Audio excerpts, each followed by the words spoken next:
new work of his?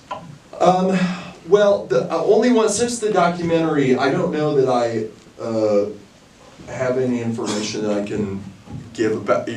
When he has to choose when to release that information. But the one that I can tell you about, because it already premiered, is a play. Oh my gosh! It's called Fire and Air, and it's about the Ballet Russe. What was the name of the? Does anyone know the guy who led the Ballet Russe? Okay, I'm embarrassed. Yeah. Anyway, it was a play about that guy. It was great. It was great, and they did it at the Classic Stage Company just this past winter.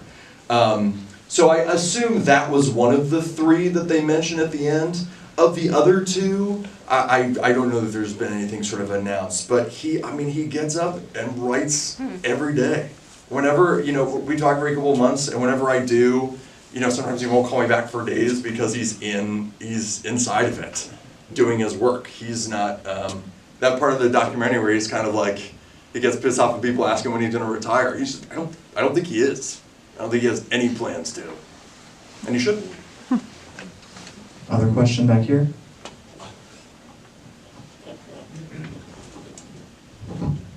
Okay, so for being in your line of business, and because I'm not, so I'm curious, is it like since you're younger, did you seek out like trying to get, one of his plays or something like that? Because the fact is, like, after seeing all those people, I'm like, oh my God, he's met like every famous person on the planet, I think. Huh. So it's like, that's like the way to get into, if you ever want to do movies and stuff, right? As far as you got to start out doing performances basically in plays, or? Well, that was just the way. I think people take a lot of different paths. Certainly there are a lot of people who, start being in movies because they had a cool Instagram nowadays. But I started, the thing I always loved most was the theater. That's what I saw when I was a kid. That's what I always wanted to be a part of. And now it's nice. So I went to New York and I just became a part of the theater community. All I wanted to do was be in plays all the time. And now the transition between the theater world and film and television it's starting to blur more. You're starting to see people make the transition easier. You don't have to say, I'm a stage actor, or I'm this actor. Now people they're actors, or they're writers, and they write for, a lot of great playwrights go and write great television shows now. So the lines are blurring more and more.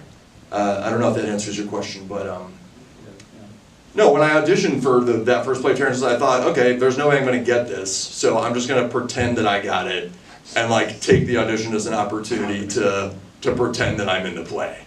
I just got lucky, Any other questions? Yeah, I'm fine. I can project. Oh, okay. That's my dad. What struck me about Terrence was sort of the severity of his honesty. And so I'm sitting here sort of wondering how you wind up being that honest coming out of Corpus Christi the way he did. So I'm just sort of puzzled by that, because it was sort of the clarity to his sense of who he was. I know. You know what it makes me think of? It's like, I feel like I feel like I'm from here, so I can make generalizations about it. But it takes a while for people here to say exactly what they mean. And when I got to New York, and I was so shocked by people's directness, and I thought they were being mean to me. But they were just they're not gonna hem and haw and worry about being nice. There's virtues to both. But for Terrence, it is. I remember he doesn't understand why. I think it's because he's so intelligent. He doesn't understand why you would want to, he lives his life truthfully and linearly because, why would you not? It doesn't make sense to him not to. I don't think it takes more energy to live your life sort of dancing around the truth. But certainly his honesty in a rehearsal room, it was very shocking at first, where I thought he would be criticizing me, and I would go home and be like, oh my God, you gotta come back and really give it to Micah. Next day, hey, how's it going? And I realized, oh no, he's just collaborating. He's just saying oh, this is what I think it should be.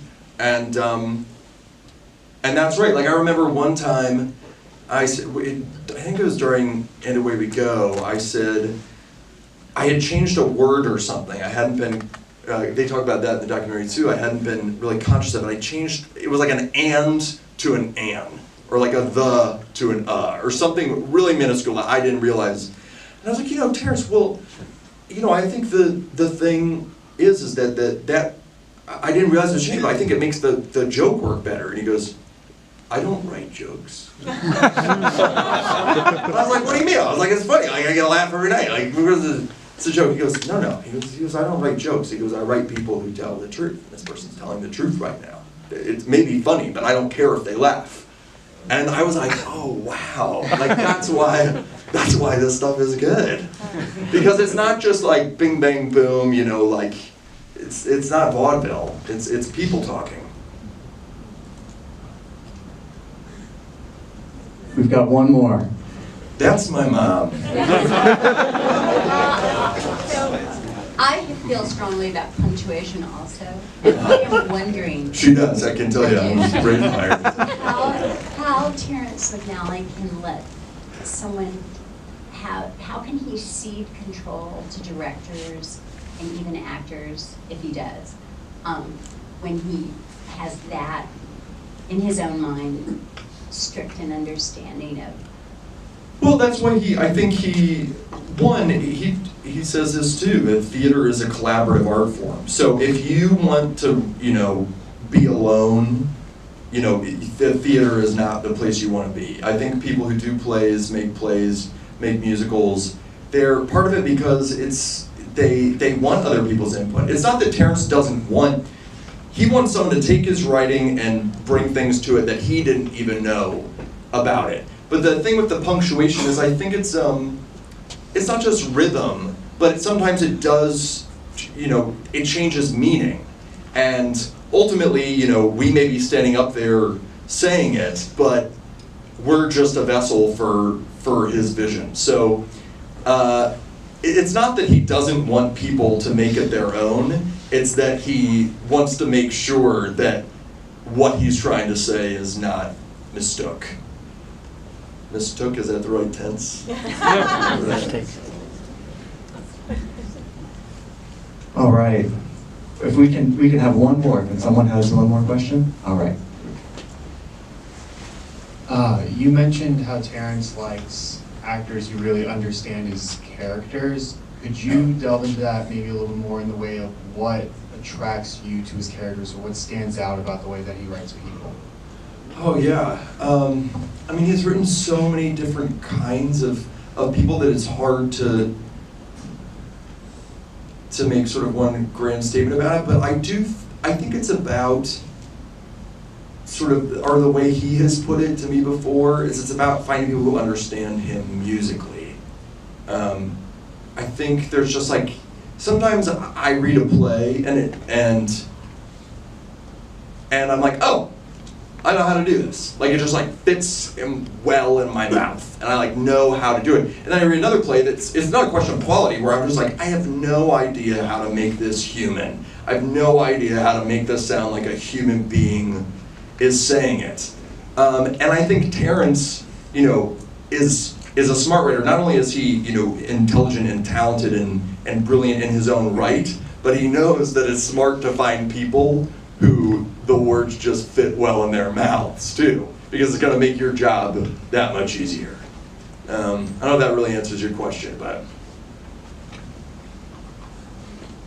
Well, Micah, I really appreciate you coming here. I think you lended a lot of really wonderful things about Terrence. I know that the filmmakers, I mean, you know, this was a Kickstarter-funded project. A lot of people contributed. I know if someone here contributed today, thank you so much. They wanted me to thank you, and really appreciate the help.